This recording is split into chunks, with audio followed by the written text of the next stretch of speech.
Today we're going to check out the tank commander, and guys, he is riding on the back of a Leman Russ battle tank. This thing is freaking fantastic. If you do not have one of these in your army, well, wait, hold up.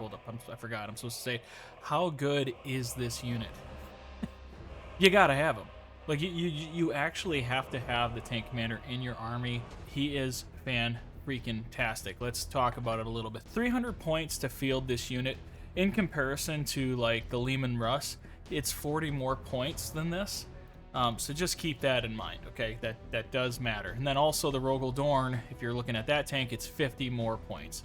So in comparison, yeah, I mean, he's right in the middle, but it's the abilities and what he can do while he's out there. So for starters, he does have, he's got 425 health in comparison.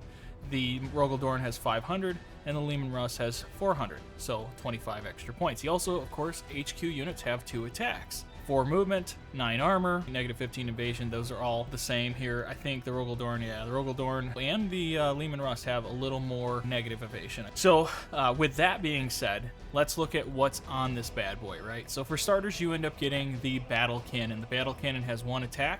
Base damage 93 to 125, splash damage 65, 87 2 times, armor piercing at 4, which is very low, range 3 to 7, optimal at 4, 85% accuracy. This is the type of tank that when using the turret, you're going to want to hit things that are low to mid tier, and the reason is because the splash damage is so high, the initial strike is really high, but when you get into like the 7, 8, 9 armor, then you start having some issues. That's where this kind of does okay damage, but is not like your main force. However, I will say that brings me to the Lascannon. So the Lascannon itself has a 1 attack, base damage from 75 to 100, armor piercing 7, and the range is 4 to 8, optimal at 5.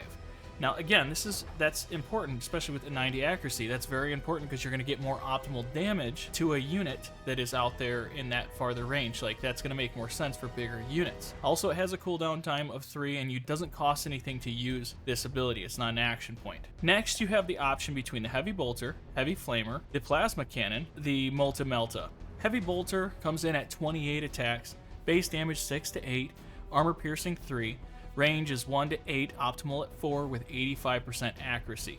This thing is fantastic. Across the board, it does a great job at just getting rid of the little things. So like if you're facing something at 4 range, 5 range, even if it has more armor on it and it just has a little bit of health, you can just use this to take it out. If it's something that has 3 models, 5 models, you can do damage that way as well. It's really effective in this regard, and it only has a cooldown time of 2. Now, we all know a Heavy Flamer, right? The Heavy Flamer gives you 12 attacks, 6 to 9 for the flame and base damage, armor piercing of 2. The range is 1 to 2, and the cooldown is 2. So keep this in mind. If you go up to a smaller unit, you can just burn them out. So this is assuming that you're aggressive with your tank commander. If you're not aggressive with your tank commander, this could be a problem. Keep that in mind. In terms of the Plasma Cannon, however, you get 2 attacks. The base damage per attack is 37 to 50, splash damage 25 to 35, 2 times at that, armor piercing at 5, range 3 to 7, optimal at 4, and a base accuracy of 80. So the accuracy of the Plasma Cannon goes down a little bit, but you do get 2 hits that are splash damage. I'm telling you guys again, this is a fantastic one. And at 5 armor piercing, you can pretty much low to above average units or stronger units, this will do fantastic. The splash damage is what you want to utilize, of course, though, because the base damage is not crazy. So just keep that in mind. This can be used in a lot of facets, but it's not going to be like the end-all be-all. Last but not least, the Multimelta. Okay, this does 2 attacks, 56 to 75, armor piercing of 8, range 1 to 5, optimal at 3, base accuracy is 80. This is a little bit off, and the reason is because it says 2 attacks and then the base damage, right? Here's the thing. There are 2 lasers that pop out of the tank and hit a direct target. The first laser would have to instantly vaporize for the other laser to move. From the time that I've used this, the lasers designate on 1 target and do the damage on that 1 target. There is no 2 targets. Next, 8 piercing. Fantastic. This is good against all the units. 9, you have 9 armor? Don't worry, just pop this thing. As long as you're relatively close, just pop it. And the one thing too that I want to say about the accuracy portion of it, even though it's 80, again, you do get those 2 lasers, like I said. So the one laser, if it's off or doesn't hit, the other laser can still hit the mark. Of course, HQ units get the well-ordered. So his ability is the Shock and Awe. Units would start on the battle line with the tank commander receive +1 range stability and +5 damage with all attacks till the end of the turn. Simply put, this works with everyone. I don't know who this doesn't work with. I mean, I do talk about how the Cadian Shock Troopers, they don't need more damage because they're not your damage dealers. They are like the last line to hit little targets and stuff. Sure, I'll give you that. But honestly, it's not absolutely needed. But my case for the Shock Troopers is using their charge ability with the bayonets. Again, the stability portion of it, if your unit stays put in a line, if he doesn't move, you get 5%. It says +1 range stability means 5% accuracy, as long as you don't move.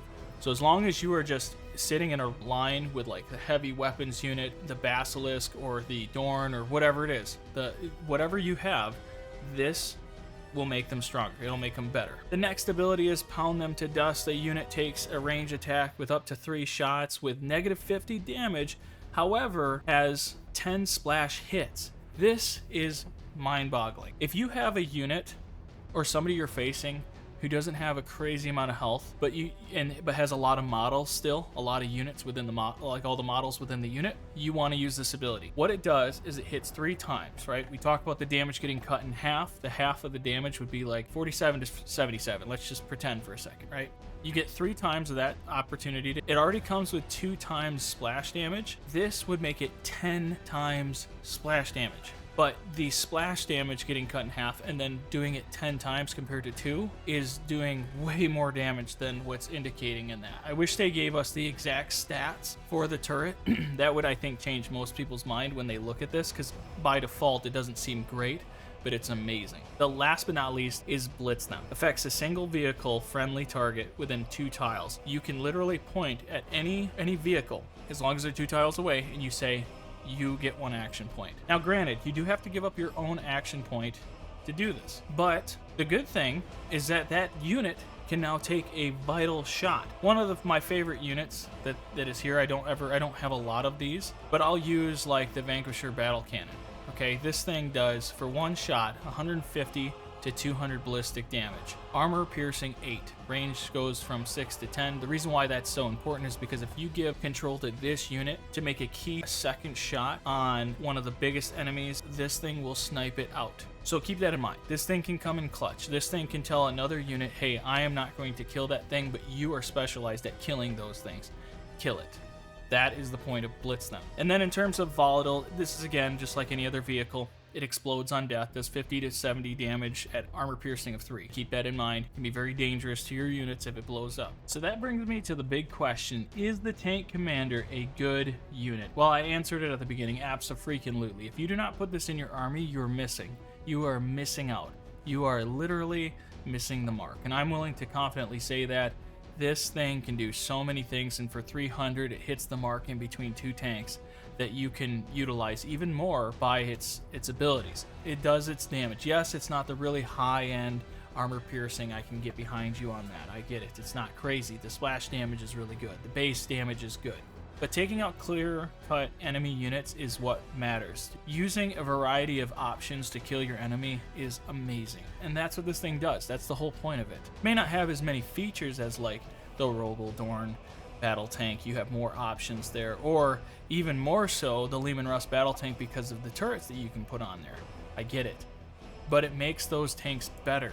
It makes those things better. The ability to pound them to dust is so key for taking out smaller units that are just annoying the piss out of you. They have a little bit more armor. This thing will take them down. They make the heavy weapon squad that much better. If you can hold ground and you can stay in one spot, it's going to make the heavy weapon squad way better. Or even the Basilisk, very, very tough weapon that takes a lot. I don't want to talk too much about it because it hasn't come up yet, but it needs a certain setup, and the tank commander can do just that. Besides that, however you want to play, whatever play style you can do. And this is one of the reasons why I talk about Astra Militarum or the Imperium being so versatile in their weaponry. That's one of the reasons why I think these guys can be adjusted to whatever army you're facing, so long as you set up properly prior to combat. that brings me to my next question. What do you guys think? Do you guys like this? Do you like the tank commander? Do you use it on tabletop? Do you not use it at all? What is your reasoning? Where am I wrong? I guess is what I'm wondering. Or if I'm right, let me know. So with that, guys, don't forget to hit the like. Of course, it does help the channel. It's annoying, but you have to say it, because if you don't hit the like, people won't see this video. If you don't comment, people won't see the video. So please do me a solid, do these things, and I will see you in the next video.